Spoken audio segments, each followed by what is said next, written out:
आइए प्यारे, आप सभी का अपने गुरुकुल कोचिंग सेंटर एचएस में हार्दिक स्वागत एवं अभिनंदन है।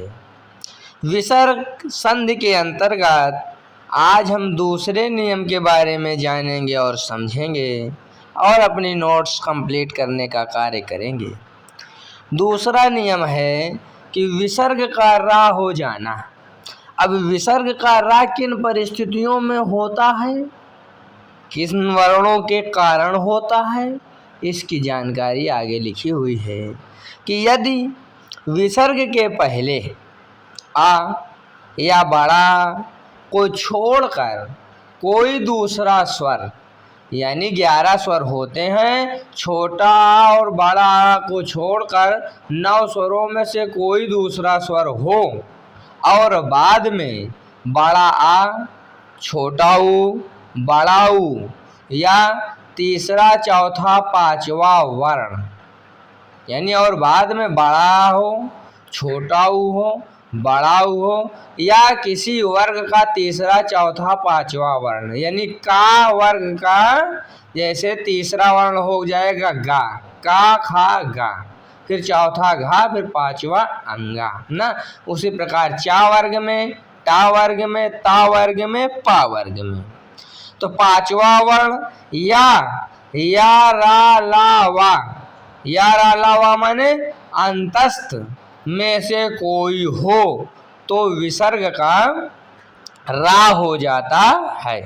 जैसे नियम के अनुसार समझ लीजिए कि विसर्ग का रा तब होता है जब विसर्ग के पहले छोटा या बड़ा को छोड़कर कोई स्वर हो और उसका मेल दूसरी तरफ बड़ा आ, ऊ या बड़ा ऊ या किसी वर्ग के तीसरे चौथे और पांचवें वर्ण से हो या फिर अंतस्थ से हो तो विसर्ग बदल कर रा में परिवर्तित हो जाता है। जैसे लिखा हुआ है निधन आशा।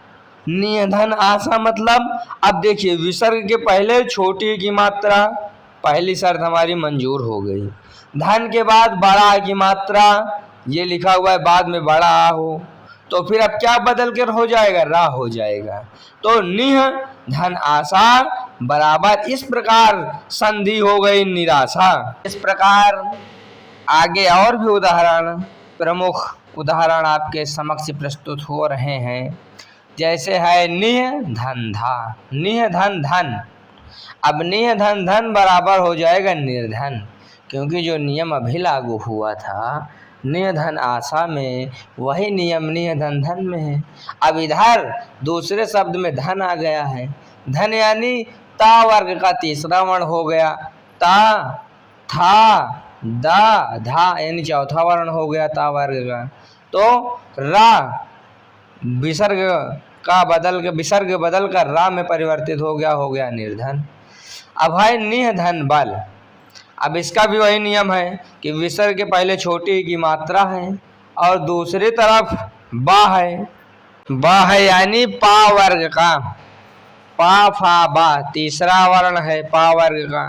तो विसर्ग अपने रूप को छोड़कर आधार रा के रूप में आ जाएगा और यहाँ पर संधि निर्बल के रूप में हो जाएगी। उसी प्रकार निह धन जन बराबर निर्जन हो जाता है। अगला उदाहरण आसीह धनवाद, वा आया है अंतस्थ आया है या रा ला वा आ जाए तो फिर विसर्ग रा में परिवर्तित हो जाता है, हो गया आशीर्वाद। दुह धन बल हो गया दुर्बल, दुह धन जन हो गया दुर्जन। और इसी प्रकार ये उदाहरण निह धन धारण। भाई अब धारण आ गया, ता था दा धा हो गया निर्धारण, ता वर्ग का चौथा वर्ण आया हुआ निर्धारण। और इस प्रकार अगला उदाहरण दुह धन उपयोग। अब नियम क्या है कि यदि संधि करते समय विसर्ग के पहले आ या आ को छोड़कर कोई वर्ण हो तो आ या आ, बड़ा आ को छोड़कर क्या वर्ण है, छोटा ऊ की मात्रा, छोटा ऊ लगा हुआ है, छोटा ऊ स्वर है। दूसरी तरफ कोई स्वर हो तो यानी ऊ है, तो उपयोग, तो अब विसर्ग बदल गया और हो गया दुरुपयोग, यानी परिभाषा हम समझ लेंगे, कहने का मतलब है तो हम संधि कर लेंगे। दूह धन ऊह बराबर हो गया दुरूह, बहिः धनमुख बराबर बहिर्मुख।